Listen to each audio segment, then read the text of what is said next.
There are 8 billion people on this earth and you want people to pay attention to you? Really? All right, well, here's how you can do it. You know, we've all heard this saying that you are unique in your own way.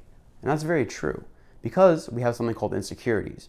You see, you have those insecurities because you don't think anybody else has those same characteristics as you. You don't like them. Well, guess what? Those insecurities can actually bring attention to you, and you can use attention for positive and good in the world. I go on social media every night, and I see the same people at the same clubs posting the same thing at the same time. All those people, they all blend in together in the same crowd. None of them stand out. But when you use your insecurities, you do stand out because people notice them. You can use that stuff for good, for attention. Imagine how much good and positive influence you can have in the world when finally all the eyes are on you. Get attention at all costs.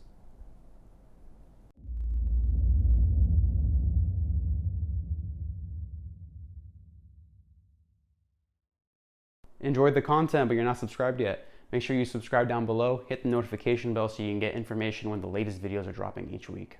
Thanks.